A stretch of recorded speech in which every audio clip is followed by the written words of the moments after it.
sepasang sepatu baru untuk anaknya, dan sebuah janji untuk membangun rumah tua ibunya. Itulah semua yang ia bawa saat berangkat.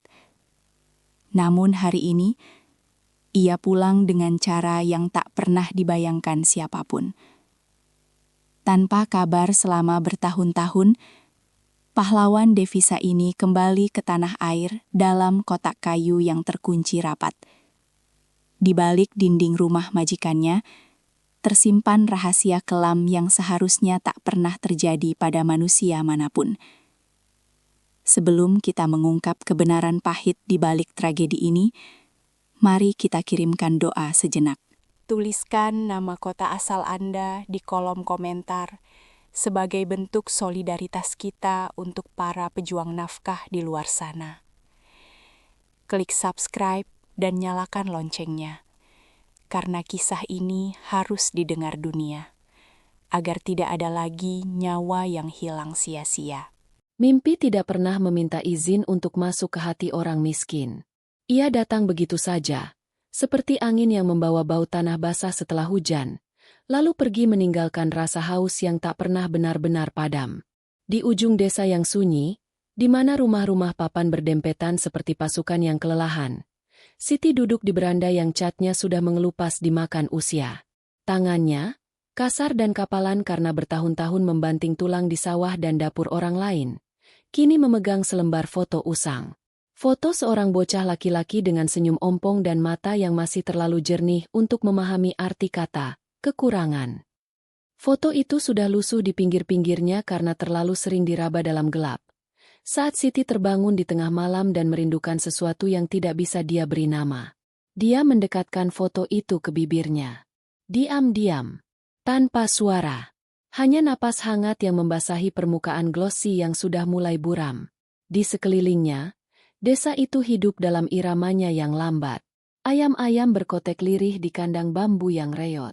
Di kejauhan, seorang tetangga menumbuk padi dengan alu yang jatuh naik turun membawa irama yang sama sejak puluhan tahun lalu.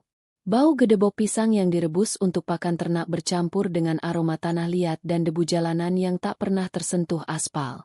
Ini adalah bau rumah. Bau yang selama 27 tahun Siti hirup tanpa pernah berpikir bahwa suatu hari dia akan merindukannya sebelum benar-benar pergi. Matanya menatap lurus ke balik pepohonan kelapa yang melamban pelan. Di sana, di ujung desa yang lain, berdiri rumah panggung setengah jadi dengan tiang-tiang beton yang mengering sendiri sejak 2 tahun lalu. Itu rumah yang belum selesai. Rumah yang sengaja ia bangun sedikit demi sedikit dari gaji mencuci pakaian tetangga dan hasil menjual sayur di pasar. Atapnya masih anyaman rumbia kasar yang bocor di 3 tempat. Dindingnya hanya separuh. Tapi Siti sudah memberi nama pada setiap ruangan di dalam kepalanya. Kamar untuk anaknya, ruang tamu dengan jendela besar agar pagi bisa masuk tanpa minta izin, dan satu sudut khusus untuk ibu yang lututnya kini sakit-sakitan karena terlalu sering membungkuk di sawah orang lain. Angin sore mulai berhembus, membawa dingin yang menusuk hingga ke sela-sela tulang. Siti menggenggam foto itu lebih erat. Dia tahu apa yang harus dia lakukan. Bukan karena dia ingin pergi, tetapi karena segala sesuatu di desa ini sudah berbisik kepadanya bahwa tinggal berarti membiarkan anaknya tumbuh dengan perut keroncongan yang sama, dengan sepatu bolong yang sama, dengan mimpi yang mati sebelum sempat dilahirkan. Keputusannya sudah bulat. 3 hari lagi dia akan terbang ke negeri orang. Menjadi TKI. Kata-kata itu masih terasa pahit di lidahnya. Tapi ia membungkusnya dengan gula bernama, "Untuk anakku." Dia mencium foto itu sekali lagi. Lalu berbisik, dalam hati, dengan suara yang terlalu berat untuk diucapkan keras-keras. "Tunggu ibu pulang membawa kesuksesan. Nak." Di langit mulai muncul bintang pertama. Seperti setitik harapan yang terlalu jauh untuk diraih, tapi terlalu terang untuk diabaikan. Tidak ada yang lebih sunyi dari sebuah keberangkatan yang tidak pernah ingin kembali. Tapi Siti belum tahu itu, setidaknya belum pada jam ini. Bandara itu dingin. Bukan dingin seperti angin pegunungan di desanya yang berbisik lembut di sela daun kelapa, tapi dingin yang tajam dan asing, dingin yang keluar dari lubang-lubang kotak putih di langit-langit, dingin yang tidak peduli siapa yang menggigil di bawahnya.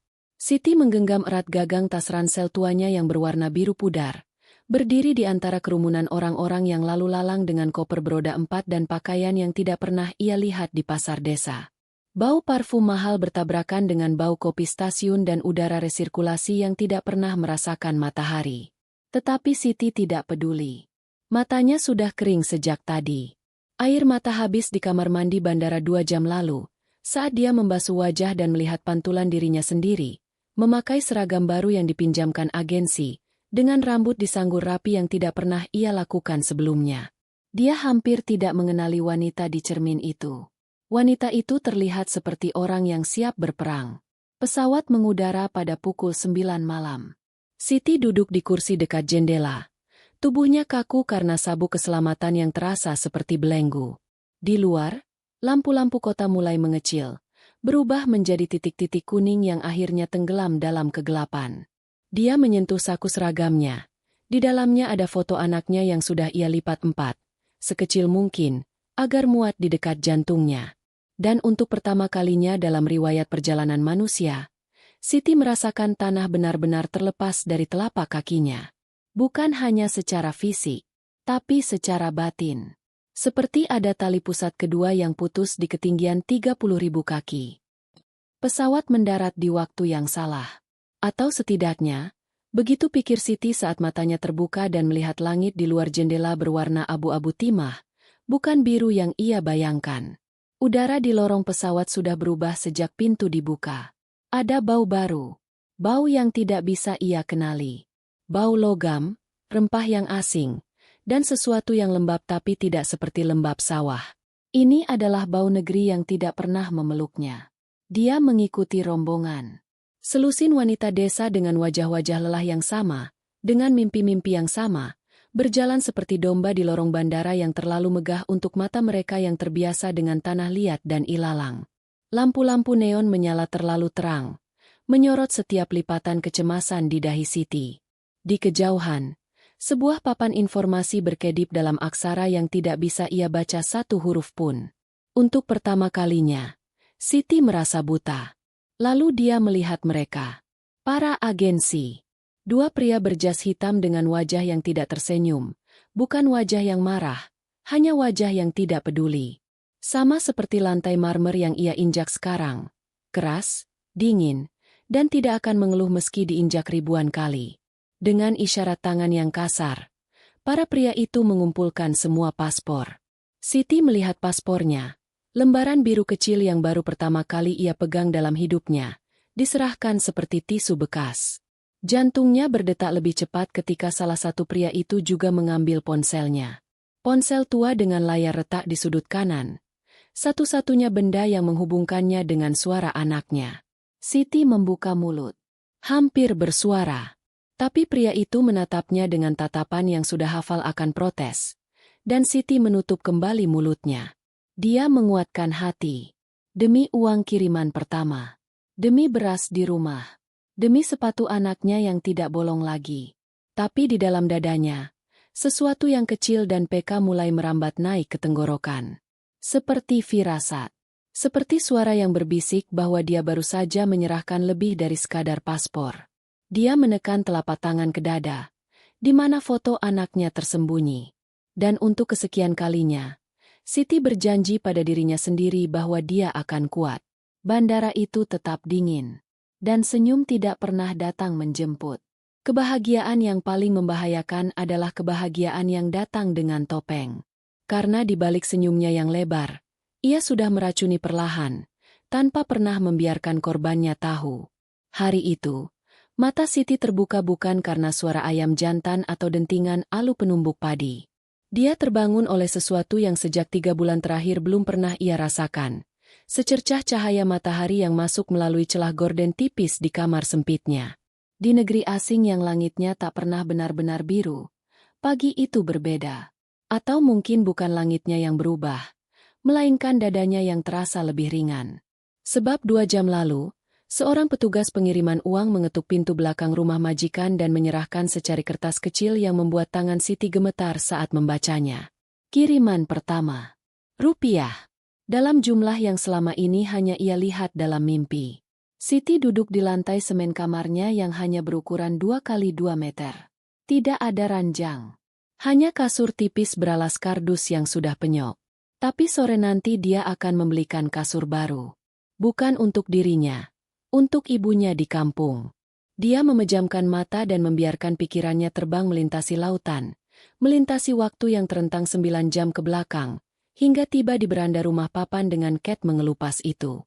Dan di sana, dalam hayal yang begitu hidup hingga hampir bisa ia sentuh, Siti melihat ibunya menerima amplop coklat dari tangan Pak RT, membukanya dengan jari-jari yang mulai kaku karena rematik, lalu menangis. Bukan tangis sedih. Tangis yang basah dan aneh. Seperti orang yang kehausan lalu tiba-tiba diberi sungai. Ibunya memeluk amplop itu, memeluk cucunya yang masih terlalu kecil untuk mengerti, dan berulang kali mencium kening bocah itu sambil berkata sesuatu yang meski tak terdengar oleh Siti, bisa ia tebak persis. Ibu Mu baik. Ibu Mu sayang kamu. Siti tersenyum. Untuk pertama kalinya dalam 2 bulan dia tersenyum dengan seluruh wajahnya, bukan hanya bibir. Aroma nasi goreng sisa sarapan majikan masih tertinggal di pakaiannya. Tapi aroma itu kini tidak lagi mengganggu. Sebab di kepalanya, ia sedang berjalan ke pasar desa bersama ibunya. Bukan pasar biasa. Pasar dalam versi baru yang akan segera terwujud. Mereka melewati lapak-lapak yang menjual beras curah. Bukan beras kemasan kecil yang cuma cukup untuk 3 hari. Mereka membeli telur. Bukan 1 atau 2 butir. Tapi 1 papan penuh. Lalu mereka mampir ke kios sepatu, yang pajangannya selama ini hanya ia lihat dari jauh, dan ibunya mengukur sepatu baru untuk bocah laki-laki yang kakinya cepat sekali besar. Dia mendengar suara ibunya tertawa. Suara yang sudah lama tidak pernah keluar dari rumah itu.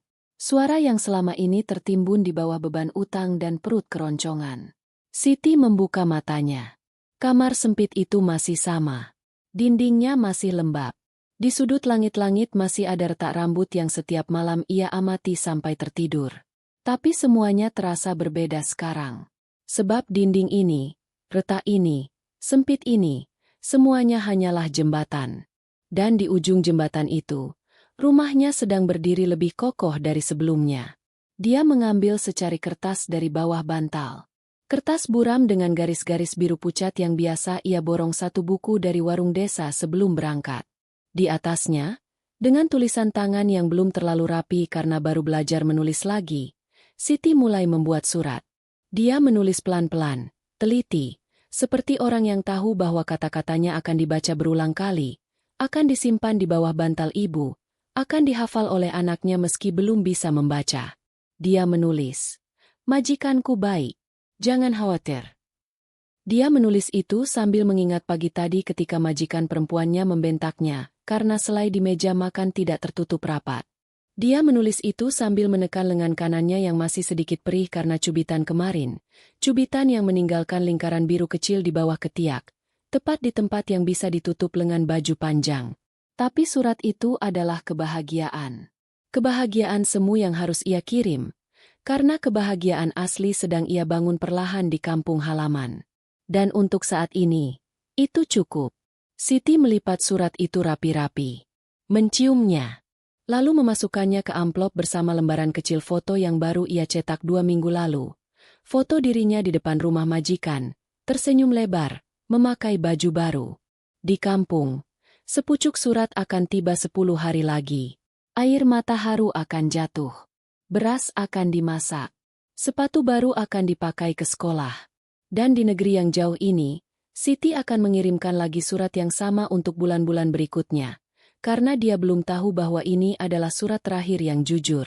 Bahwa setelah ini, kebohongan akan merambat menjadi kebiasaan. Bahwa senyum dalam foto akan semakin sulit diproduksi.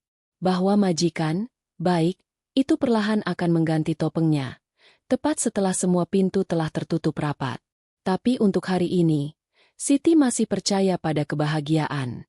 Dan itu adalah hal paling menyedihkan yang tidak disadari oleh siapapun. Monster tidak pernah datang dengan wujud yang kita kenal. Ia datang dengan senyum, dengan kopi hangat di pagi pertama, dengan janji bahwa kita akan baik-baik saja. Lalu, setelah semua pintu terkunci, barulah ia mengganti wajahnya. Perubahan itu tidak terjadi dalam semalam. Tidak juga dalam sepekan. terlalu cepat jika semalam, terlalu terlihat jika sepekan. Maka perubahan itu terjadi secara perlahan, seperti air yang merembes ke dinding, satu tetes setiap hari, sampai suatu pagi dinding itu ambruk tanpa peringatan. Siti menggosok lantai marmer di ruang tamu yang luas itu. Lututnya sudah melepuh. Bukan karena lantainya kasar, lantai itu halus, mengkilap, begitu indah hingga Siti dulu takjub melihat pantulan wajahnya sendiri di atasnya. Tapi sekarang ia benci lantai itu. Sebab lantai itu harus bersih, harus mengkilap, harus sempurna. Dan kesempurnaan, seperti yang kini ia pahami, dibayar dengan darah dari lutut yang terus-menerus digesekkan ke permukaannya yang dingin. Jam menunjukkan pukul 2 dini hari. Di luar jendela, kota asing itu berkedip dengan lampu-lampu gedung yang tidak pernah tidur. Tapi Siti tidak bisa melihat keindahan itu. Matanya hanya mampu menatap serat-serat marmer yang bergulung-gulung seperti sungai yang membatu, dan ia mengikuti alur-alur itu dengan kain pel yang sudah lembab oleh keringat dan air sabun. Ini adalah jam ke-17 sejak ia bangun pagi tadi. Belum selesai. Masih ada dapur. Masih ada kamar mandi. Masih ada tumpukan pakaian yang harus disetrika hingga lipatannya tajam seperti pisau. Majikan perempuan kini tidak lagi menyapanya. Dulu ada, "Selamat pagi." Ada, "Apa kabar?" Kini yang tersisa hanyalah dentuman kaki di lantai atas sebagai tanda bahwa Siti harus bergerak lebih cepat. Atau teriakan dari kejauhan yang tidak butuh kata-kata karena nadanya sudah cukup untuk membuat tulang punggung Siti menegang. Pagi ini, Siti mendengar suara itu sebelum ia sempat menguap. Tubuhnya langsung bangkit dari kasur tipisnya. Lupa bahwa matanya baru saja terpejam 2 jam lalu. Lengan panjang yang ia kenakan kini bukan lagi pilihan gaya. Bukan juga karena udara dingin. Di negeri yang panas ini, lengan panjang adalah kain kafan untuk luka-luka yang tidak boleh dilihat dunia. Ada lingkaran biru di pergelangan tangan kanannya. Bekas jari-jari yang menggenggam terlalu erat 3 hari lalu ketika Siti dianggap terlalu lambat mengambil air minum. Di bawah lengan kirinya, memar kehijauan yang mulai menguning. Itu yang tertua, hadiah dari minggu lalu. Dan yang paling baru, masih merah segar dengan pinggiran ungu, tersembunyi di punggung, tepat di tulang belikat yang terasa panas setiap kali ia membungkuk. Siti tidak pernah berteriak. Bukan karena dia kuat, tapi karena tidak ada yang mendengar. Rumah besar itu memiliki tembok yang tebal dan pintu-pintu yang kedap suara.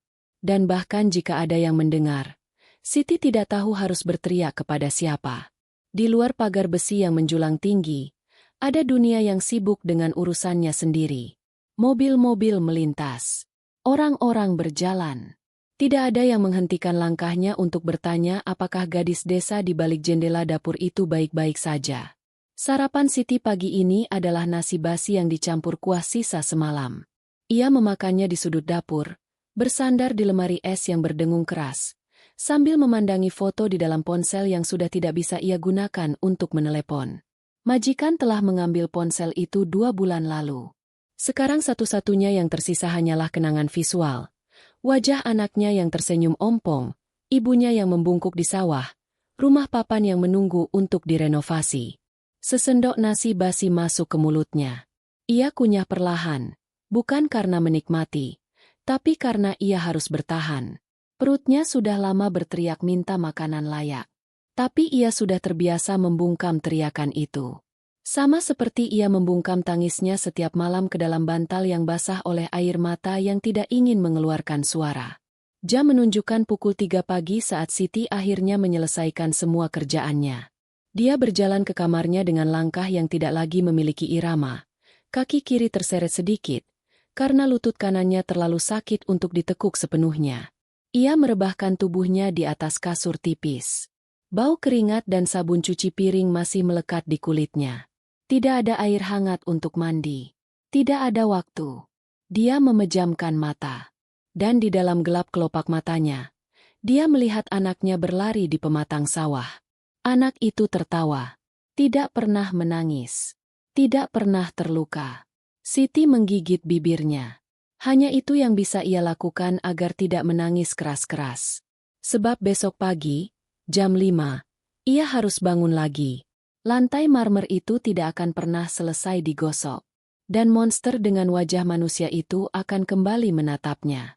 Bukan dengan senyum, tapi dengan rasa lapar yang tak pernah kenyang oleh keringat dan darah orang miskin. Tidak ada yang lebih sunyi dari sebuah panggilan yang tak pernah diangkat. Tidak ada yang lebih panjang dari detik-detik ketika nada sambung berulang terus tanpa jawaban. Sementara di ujung sana, di kampung yang menunggu, sebuah keluarga mulai belajar merasakan kehilangan sebelum kabar buruk itu tiba. Jam malam telah lama melewati tengah malam. Rumah besar itu sunyi. Terlalu sunyi. Sunyi yang bukan karena ketiadaan suara, tapi karena setiap suara yang ada, dengung kulkas, detak jam dinding, gemerisik tikus di loteng, terasa seperti ejekan bagi seorang yang sedang berusaha menyembunyikan keberadaannya. Siti merangkak di lantai kamar sempitnya. Bukan karena tubuhnya lumpuh, tapi karena berdiri berarti risiko. Sepatu hak majikan perempuan dapat terdengar dari mana saja di rumah ini, dan langit-langit kamar Siti tepat di bawah kamar tidur utama. Satu derit. Satu bunyi papan menyentuh papan. Itu cukup. Tangan Siti gemetar hebat saat meraih benda kecil yang ia sembunyikan di balik lemari tua seminggu lalu. Sebuah ponsel. Bukan ponselnya yang disita majikan di bandara dulu. Itu sudah lama lenyap. Mungkin sudah jadi barang bekas di toko loak. Ini ponsel rahasia. Pinjaman dari seorang teman senasib yang bekerja 3 rumah dari sini. Layarnya retak di sudut kanan. Baterainya hanya cukup untuk 30 menit, kata temannya. 30 menit untuk menjangkau lautan, untuk menembus 9 jam perbedaan waktu, untuk mendengar suara yang selama berbulan-bulan hanya hidup di dalam kepalanya. Siti menekan tombol daya. Layar menyala biru pucat, menerangi wajahnya yang kini kurus dan cekung seperti bulan sabit di musim kemarau. Matanya yang dulu bersinar penuh mimpi, kini redup seperti 2 sumur tua yang airnya mulai surut. Ia menekan nomor. Dengan jari kelingking yang masih bergetar, dengan hati yang berdebar begitu keras hingga ia takut suaranya dapat menembus dinding. Nada sambung terdengar. Kali. 2 kali. 3 kali. Suara di ujung sana. Suara yang selama ini ia hafalkan lebih kuat dari doa. Tapi bukan suara anaknya yang menjawab. Bukan suara ibunya yang berteriak kegirangan. Hanya nada sambung yang terus berulang, membosankan, seperti detak waktu yang tidak peduli pada siapapun. Siti menutup mulutnya dengan tangan kirinya, sementara tangan kanannya masih memegang ponsel erat-erat. Air mata mulai mengalir. Bukan air mata yang diam-diam seperti malam-malam sebelumnya, tapi air mata yang keluar dengan suara, tertahan di tenggorokan, berubah menjadi getaran kecil yang menyakitkan. Nada sambung ke-14. Lalu terputus. Siti menekan nomor itu lagi. Dan lagi. Dan lagi. Pada panggilan ke-8, ada suara. Bukan suara manusia. Suara mesin penjawab otomatis dengan bahasa yang tidak ia mengerti, diselingi dengan bunyi bip panjang. Tanda bahwa nomor itu tidak bisa dihubungi. Bahwa di ujung sana, di Indonesia yang ia tinggalkan, sesuatu telah berubah tanpa sepengetahuannya. Atau mungkin bukan nomornya yang bermasalah.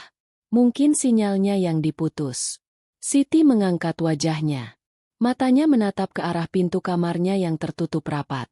Di luar, di ruang tamu, di suatu sudut yang tidak terlihat, mungkin ada alat kecil menempel di stop kontak. Alat yang tidak ia kenali bulan lalu, tapi tiba-tiba muncul minggu ini. Pemasangnya adalah suami majikan, seorang pria yang tidak pernah bicara padanya kecuali untuk memberi perintah. Alat itu berdenging pelan di malam hari. Suara yang hampir tidak terdengar. Tapi sekarang, di dalam keheningan kamar sempitnya, Siti bisa mendengarnya dengan jelas. Denging itu adalah suara tembok yang semakin tinggi. Suara jembatan yang putus satu demi satu. Layar ponsel berkedip merah. Baterai tersisa 5%. Siti mengambil keputusan cepat. Ia tidak akan menelepon lagi malam ini. Ia akan menulis pesan. Jari-jarinya yang kaku, yang lebih terbiasa memegang kain pel daripada mengetik di layar sentuh, mulai menari-nari huruf satu persatu. Lambat, tapi penuh dengan seluruh jiwa yang tersisa. Ibu sehat. Anak jangan khawatir. Ibu sayang kamu. Jari Siti berhenti di atas tombol kirim. Layar berkedip. Lalu mati. Hitam. Ponsel itu mati. Baterainya habis. Dan pesan yang belum sempat terkirim itu tetap tersimpan dalam ingatan Siti, dalam dadanya, dalam ruang antara nyawa dan keputusasaan. Di luar, langit mulai berubah warna dari hitam pekat menjadi abu-abu gelap. Subuh hampir tiba. Dan di kampung sana, di rumah papan dengan Cat mengelupas, seorang ibu tua memeluk cucunya lebih erat dari biasanya. Belum ada kabar. Sudah berbulan-bulan. Tapi mereka belum tahu bahwa ketiadaan kabar bukanlah kabar baik. Bukan. Ketiadaan kabar adalah bisikan pertama dari tragedi yang sedang merangkak mendekati pintu. Dan Siti di negeri orang, dengan lutut yang masih sakit dan air mata yang masih basah, mencium ponsel mati itu seolah-olah ia bisa menembus logam dan kaca hanya dengan ciuman seorang ibu yang putus asa. Harapan yang paling kejam adalah harapan yang memberi jalan keluar. Lalu merenggutnya tepat saat kaki mulai melangkah. Jendela kamar Siti berukuran tidak lebih dari 0,5 meter persegi. Cukup untuk angin malam masuk, cukup untuk sinar bulan menyusup, tapi tidak cukup untuk seorang perempuan dewasa melewatinya. Atau begitulah majikannya berpikir. Yang tidak mereka tahu adalah bahwa tubuh Siti telah menyusut. Bukan hanya karena rangsangan yang tak pernah cukup, tapi karena penderitaan juga bisa membentuk ulang tulang, meremas daging, menjadikan seseorang sekecil mungkin agar bisa muat di celah-celah sempit dunia yang tidak menginginkannya. Malam itu, Siti berdiri di depan jendela kamarnya untuk pertama kalinya dalam 4 bulan. Jari-jarinya meraba bingkai kayu yang sedikit lapuk di sudut kiri bawah. Ia tekan perlahan. Kayu itu bergerak. Hanya 1 sentimeter. Tapi itu cukup untuk membuat jantungnya berhenti sejenak, lalu berdebar dengan ritme baru. Ritme seorang yang tidak punya apa-apa lagi untuk hilang. Dia tidak berencana melarikan diri. Tidak sebelumnya. Tapi ada saat dalam hidup ketika keputusan tidak lagi datang dari pikiran, melainkan dari otot yang lelah, dari tulang yang sakit, dari paru-paru yang terlalu lama menghirup udara yang sama, udara yang penuh amarah dan ketakutan. Malam ini adalah malam itu. Majikan sudah pergi ke pesta perkawinan kerabatnya. Rumah besar itu kosong untuk pertama kalinya dalam sejarah Siti bekerja di sana. Hanya ada penjaga malam di pos depan, dan Siti tahu persis jam berapa penjaga itu merokok di belakang pagar. Jam 11, saat sinyal radio kesayangannya menyiarkan lagu lama. Jam menunjukkan pukul 11:10. Siti melepas jilbabnya. Bukan karena tidak ingin terlihat sopan, tapi karena kain panjang itu akan melambatkannya saat melompat. Ia melilitkannya di pinggang.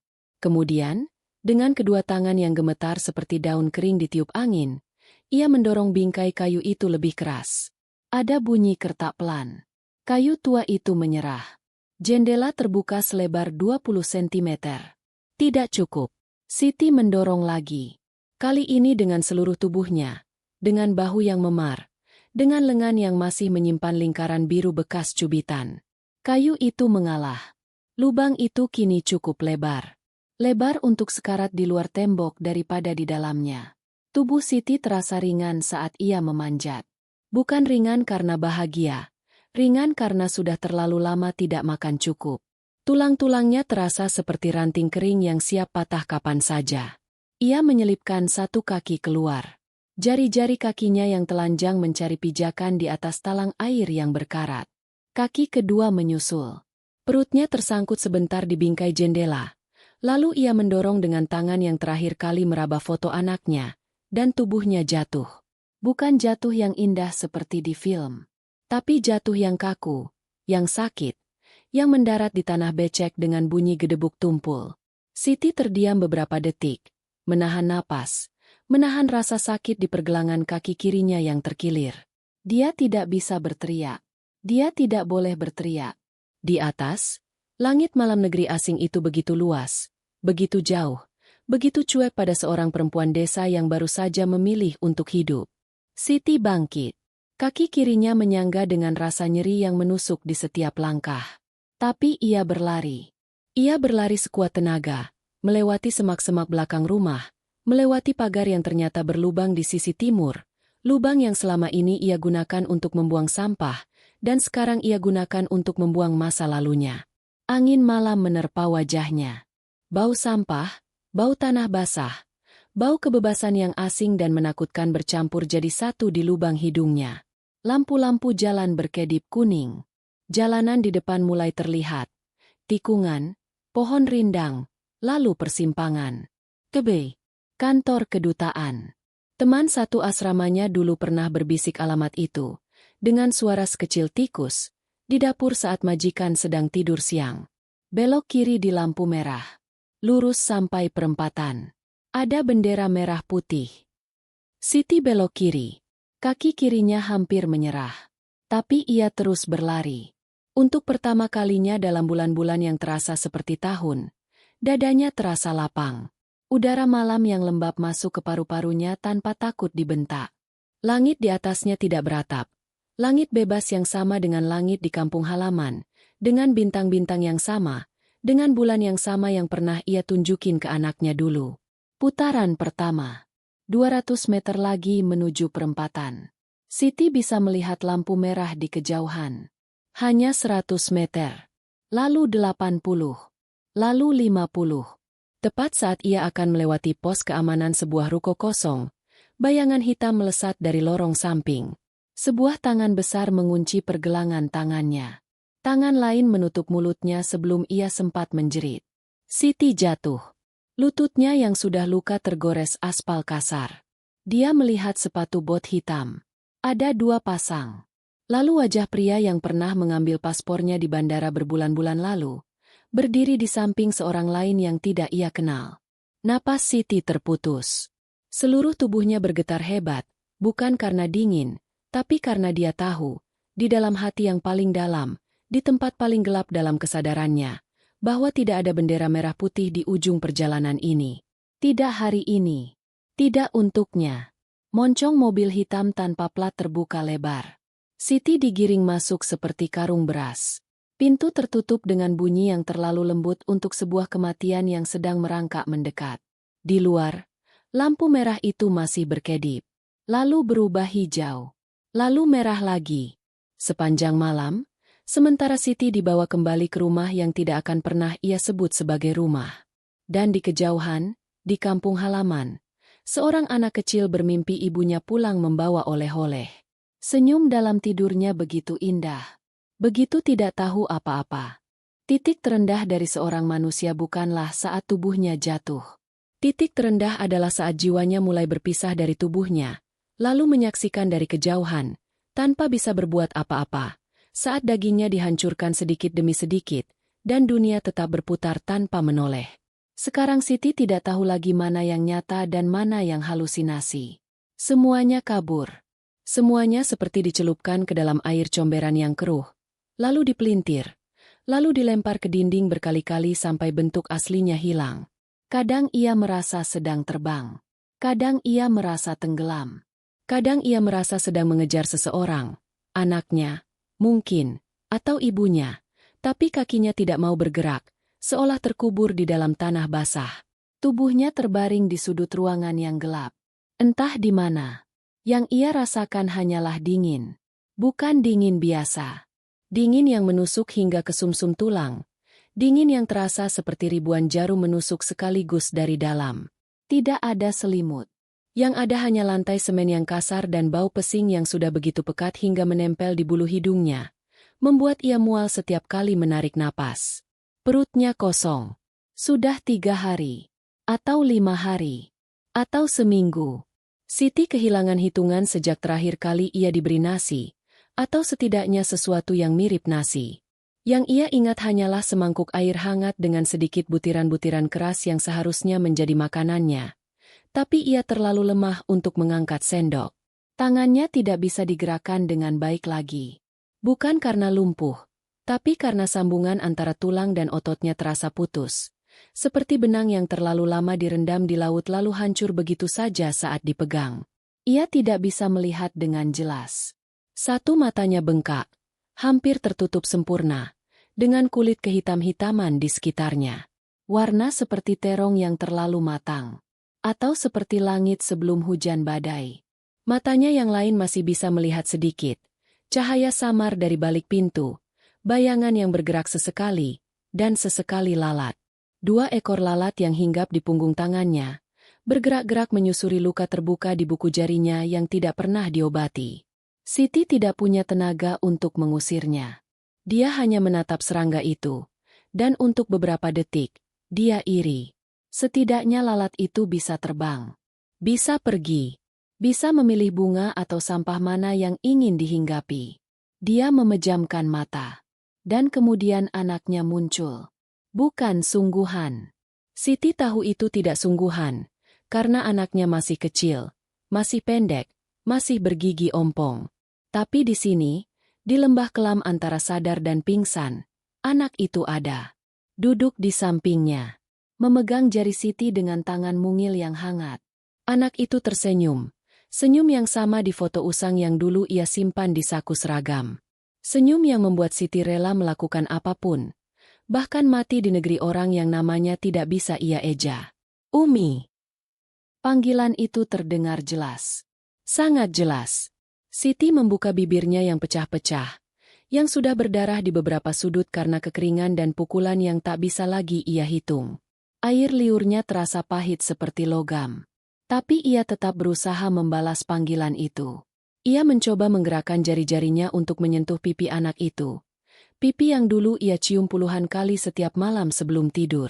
Jarinya hanya bergerak 1 sentimeter. Lalu berhenti. Lalu jatuh lemas seperti kain. Siti menangis. Tapi tidak ada air mata yang keluar. Dehidrasi sudah terlalu parah.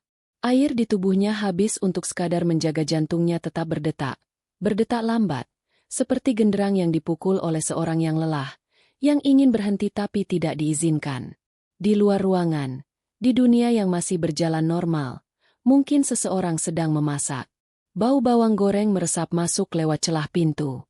Bau yang dulu membuat Siti lapar. Kini hanya membuatnya mual. Perutnya sudah menyerah. Tubuhnya sudah menyerah. Tapi di suatu tempat di dalam kepalanya, di ruang paling kecil dan paling tersembunyi, namanya masih melekat erat pada nama anaknya, seperti akar yang menggenggam tanah meski pohon sudah tumbang. Lalat-lalat itu kini bergerak ke sudut bibirnya, membasahi luka kering di sana. Dan Siti, dalam halusinasinya yang terakhir, mengulang-ulang satu nama. Bukan nama Tuhan. Bukan nama orang tua. Bukan nama desa yang ia tinggalkan. Nama anaknya. Berulang. Berulang. Hingga suara itu tidak lagi keluar dari mulutnya yang hancur, tapi bergema diam-diam di dalam dada, mengetuk-ngetuk tulang rusuk dari dalam, memohon untuk didengar oleh dunia yang telah lama menutup mata. Tidak ada yang mendengar. Di luar, matahari terbit dan tenggelam seperti biasa. Di kampung, seekor ayam jantan berkokok buta. Seorang bocah laki-laki yang tidak tahu apa-apa mencuci muka di sumur, lalu berlari ke sekolah dengan sepatu baru yang dikirim ibunya berbulan-bulan lalu. Sepatu yang masih terlalu besar untuk kakinya, dan akan terus terlalu besar, karena ibunya tidak akan pernah melihatnya memakai sepatu itu hingga remaja. Kepulangan tidak selalu berarti pulang. Kadang kepulangan hanyalah sebuah kata sopan untuk mengatakan bahwa jasad seseorang telah berhasil melewati bea cukai untuk terakhir kalinya.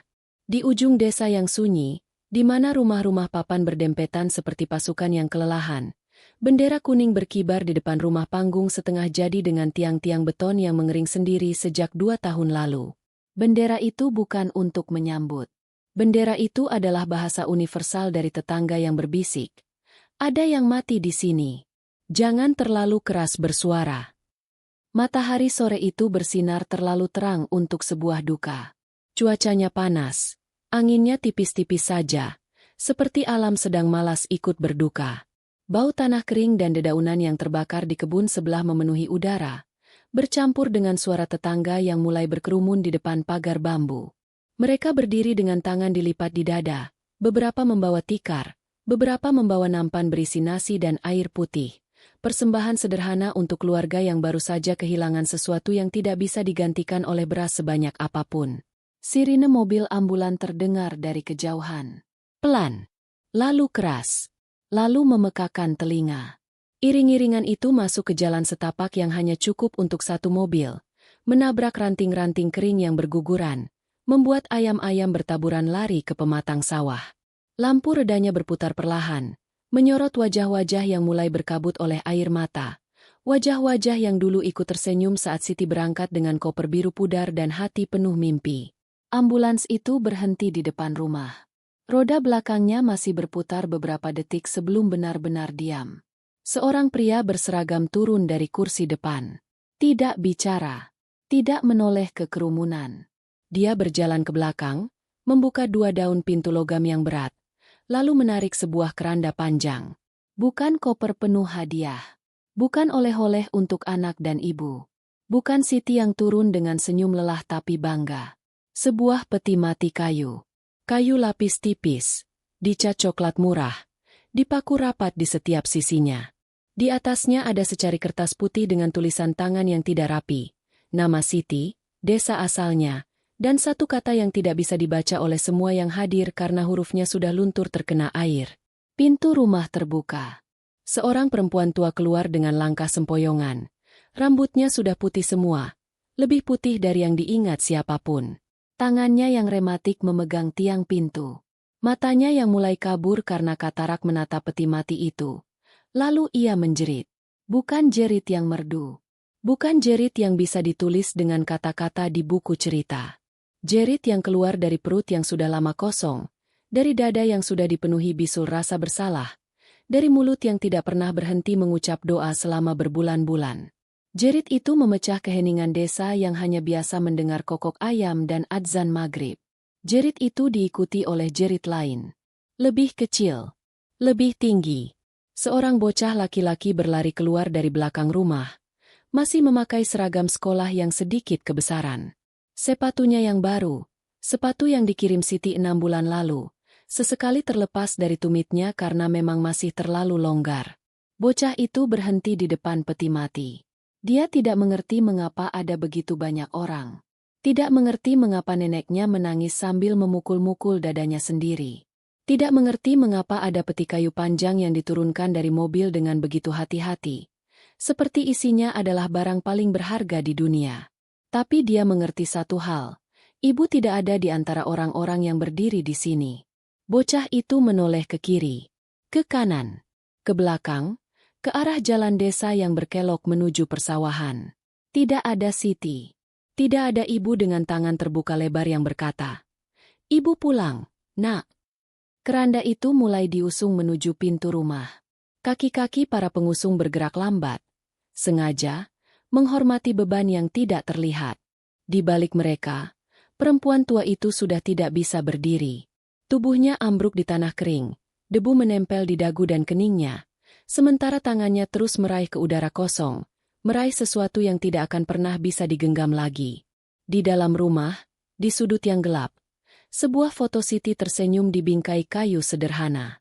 Fotonya masih memakai baju baru, masih memakai jilbab rapi, masih tersenyum dengan mata yang bersinar penuh mimpi. Ditempatkan di atas meja kecil yang sama dengan tempat ia dulu meletakkan nasi dan lilin untuk arwah leluhur. Sore itu, desa yang dulu sunyi menjadi ramai oleh tangis. Tangis yang tidak kenal malu.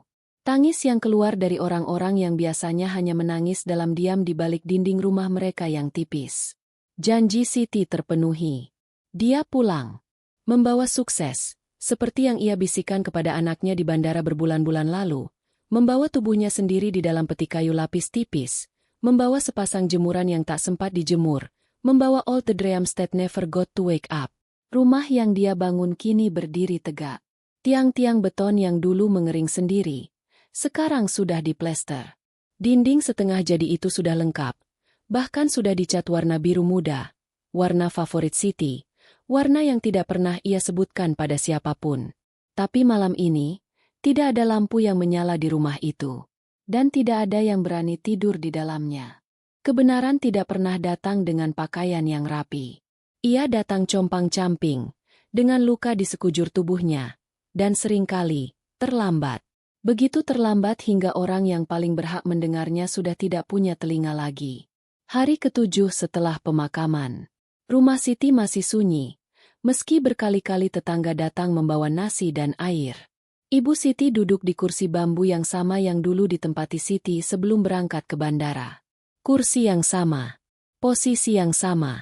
Tapi kini di pangkuannya bukan lagi foto anaknya, melainkan sepucuk amplop coklat lusuh yang baru saja diantarkan seorang utusan dari kantor desa.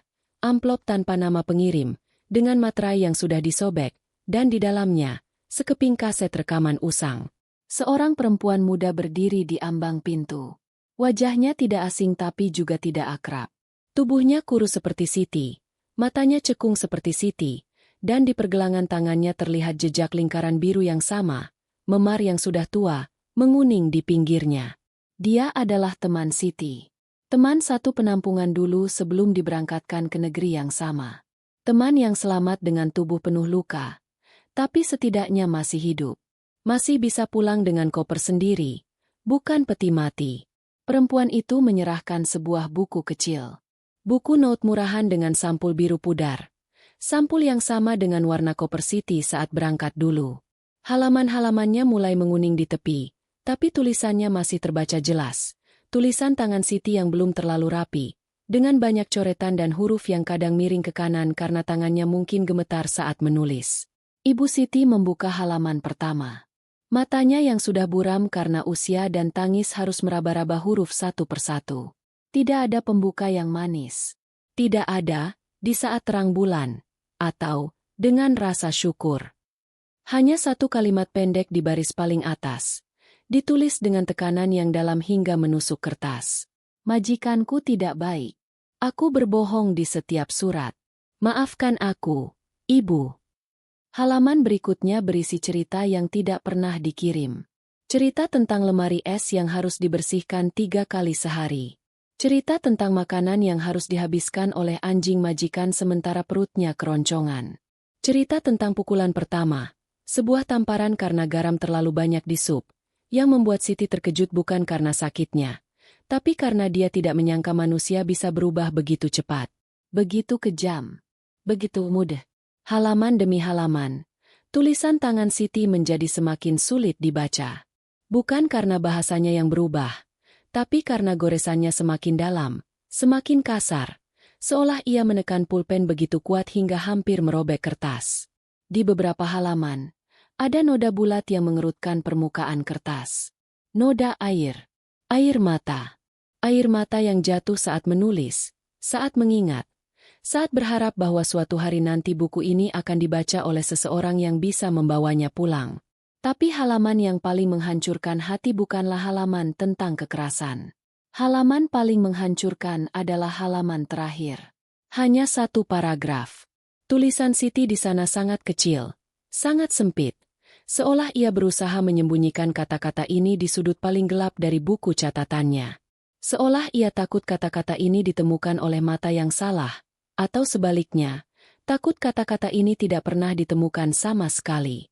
Kalau aku mati, beritahu anakku. Ibu sayang dia. Ibu sayang sekali. Ibu pergi bukan karena tidak sayang. Ibu pergi karena sayang.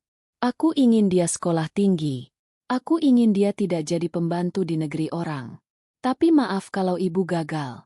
Maaf kalau ibu pulang dalam peti. Bilang ke anakku, ibu sudah berusaha. Ibu berusaha mati-matian. Ibu Siti tidak bisa membaca sampai akhir. Tangannya jatuh ke pangkuan. Buku kecil itu terlepas dan jatuh ke lantai tanah yang lembab, terbuka di halaman terakhir, di mana kata, sayang, ditulis berulang kali di pinggir kertas, seperti mantra yang gagal menyelamatkan. Perempuan muda itu kemudian mengeluarkan ponselnya. Sebuah ponsel butut dengan layar retak. Sama seperti ponsel yang Siti gunakan untuk mencoba menelepon di malam-malam terakhirnya. 20 detik kemudian, ruang keluarga kecil itu dipenuhi oleh suara rekaman. Siti. Terputus-putus. Dengan latar belakang suara pintu yang dibanting dan teriakan dalam bahasa asing. Aku disiksa. Karena telur. Satu telur pecah di kulkas. Mereka pukul aku pakai sapu. Tolong kabari ibuku. Kabari anakku. Aku mau pulang. Aku cuma mau pulang. Rekaman itu berhenti tidak lama setelah Siti mulai menangis. Bukan menangis histeris yang biasa di film.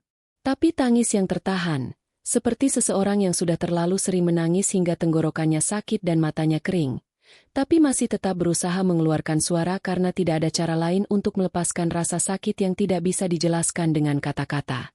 Malam itu, untuk pertama kalinya dalam waktu yang sangat lama, penduduk desa mendengar suara azan dari rumah Siti, bukan untuk sholat maghrib, tapi untuk sebuah doa yang tidak memiliki waktu khusus. Doa untuk seorang ibu yang mati di negeri orang. Doa untuk seorang anak yang akan tumbuh tanpa pernah merasakan pelukan ibunya lagi. Doa untuk keadilan yang mungkin tidak akan pernah tiba, tapi tetap harus didoakan karena itulah satu-satunya senjata yang tersisa. Di luar, angin malam berembus membawa bau tanah basah. Seolah alam sedang ikut menangis. Tapi air mata alam tidak akan mengembalikan Siti. Tidak akan menutup peti mati yang sudah terlanjur terbuka di hati setiap orang yang mendengar rekaman itu. Kematian tidak mengakhiri mimpi. Ia hanya mengubah bentuk mimpi itu menjadi luka yang tak pernah sembuh, menjadi warisan yang tak pernah diminta, menjadi rumah yang megah berdiri, tapi kosong tanpa penghuni yang berhak memanggilnya pulang. 3 tahun telah berlalu sejak peti mati kayu lapis tipis itu diturunkan dari ambulans. 3 tahun sejak bendera kuning berkibar di depan rumah panggung setengah jadi yang dulu Siti bangun dengan peluh dan air mata. Sekarang, rumah itu sudah selesai. Tiang-tiang beton yang dulu mengering sendiri, kini terbungkus keramik putih mengkilap. Dinding biru muda, warna kesukaan Siti yang tidak pernah ia sebutkan pada siapapun itu, telah dicat ulang 2 kali, karena setiap kali hujan lebat, warnanya sedikit luntur, dan anak laki-laki yang kini duduk di bangku SMP itu akan diam-diam membeli cat baru dari uang jajannya yang ia kumpulkan. Rumah itu berdiri tegak di persimpangan desa, menjadi satu-satunya bangunan dengan 2 lantai di antara rumah-rumah papan yang catnya mengelupas. Dari kejauhan, rumah itu terlihat seperti janji yang ditepati. Seperti bukti bahwa Siti tidak mati sia-sia. Tapi setiap senja, saat lampu-lampu di rumah lain mulai menyala satu persatu, rumah biru itu tetap gelap. Lantai 2-nya tidak pernah dihuni. Kamar yang Siti rencanakan untuk anaknya, dengan jendela besar agar sinar pagi bisa masuk tanpa minta izin, hanya berisi debu dan kenangan. Spray baru yang dibeli Ibu Siti setahun lalu masih terlipat rapi di lemari, menguning karena tidak pernah dipakai. Bau cat yang menyengat di tahun pertama sudah berganti menjadi bau pengap, bau ruangan yang terlalu lama tertutup, bau sesuatu yang tidak pernah hidup. Bocah laki-laki dengan sepatu yang kini sudah pas di kakinya itu sering duduk di tangga depan rumah. Tepat di sore hari, saat matahari mulai miring ke barat dan bayangan pepohonan kelapa memanjang seperti jari-jari yang meraba tanah. Dia tidak pernah masuk ke kamar ibunya di lantai 2. Bukan karena takut hantu, tapi karena setiap kali membuka pintu itu, dia membayangkan ibunya sedang tidur di atas kasur. Ibunya yang pulang dengan tangan terbuka, dengan senyum yang sama di foto usang yang sekarang dibingkai di ruang tamu. Dan dia tidak ingin membangunkan mimpi itu sebelum benar-benar harus terbangun. Di ruang tamu, di atas meja kecil yang sama sejak dulu, foto Siti tersenyum dikelilingi oleh lilin-lilin kecil yang menyala setiap Kamis malam. Di samping foto, ada secari kertas bertuliskan tangan Siti yang sudah dilaminasi, kalimat terakhir dari halaman terbakar buku catatannya. Kalau aku mati, beritahu anakku, ibu sayang dia. Kertas itu telah dibaca ribuan kali oleh bocah itu, dibaca dalam diam, dibaca dalam tangis yang tidak bersuara, dibaca hingga hafal di luar kepala, hingga kata-kata itu bukan lagi sekadar goresan tinta, melainkan detak jantung keduanya yang tak pernah berhenti berdetak meski sumbernya sudah tiada. Tahun ini, angka kekerasan terhadap pekerja migran Indonesia naik lagi. Data statistik bergulir di layar televisi yang sesekali menyala di rumah-rumah desa.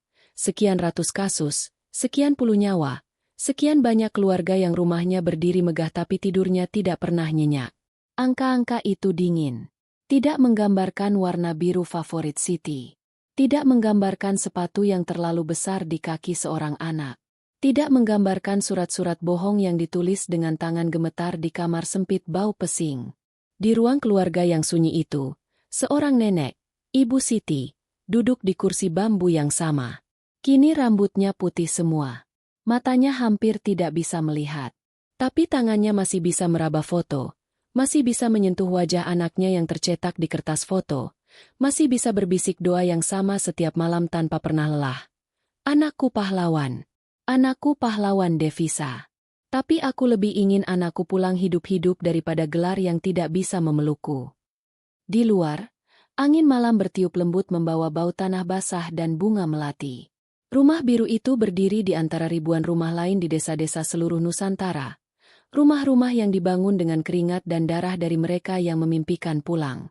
Rumah yang dia bangun kini berdiri tegak. Temboknya kokoh, atapnya tidak bocor, dan pagarnya dicat putih tahun lalu. Tapi orang yang memimpikannya, orang yang menyusun batu bata satu persatu di dalam kepalanya, yang memberi nama pada setiap ruangan, yang berjanji pada anaknya bahwa suatu hari nanti mereka akan duduk bersama di ruang tamu dengan jendela besar, tak akan pernah bisa tidur di dalamnya. Tidak hari ini, tidak besok, tidak selamanya. Sendok makan terakhir yang digunakan Siti untuk menyendok nasi basi di negeri orang kini menjadi pusaka. Sepatu yang terlalu besar itu kini sudah robek karena dipakai setiap hari. Dan di langit malam yang gelap, seorang anak laki-laki masih percaya bahwa ibunya adalah bintang. Bintang yang terlalu terang untuk diabaikan, dan terlalu jauh untuk dipeluk. Tapi dia tetap menatap ke atas. Setiap malam. Tanpa lelah. Karena itulah yang dilakukan oleh mereka yang ditinggalkan. Mereka terus menatap, terus berharap, terus membakar lilin untuk mimpi yang sudah mati, karena mematikan harapan berarti membiarkan kematian menang sepenuhnya. Dan Siti, dimanapun jasadnya kini bersemayam, tidak ingin kematiannya menjadi akhir. Dia ingin rumahnya tetap berdiri. Dia ingin anaknya tetap menatap bintang.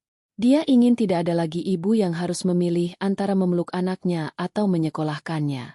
Bisakah dunia mendengar? Di kejauhan, di negeri yang tak pernah memeluknya, angin malam membawa bisikan yang sama, tidak ada lagi, tidak ada lagi, tidak ada lagi. Tapi rumah-rumah biru masih terus berdiri. Air mata masih terus mengalir. Dan mimpi-mimpi terbaik seringkali datang dari mereka yang paling tidak ingin mati.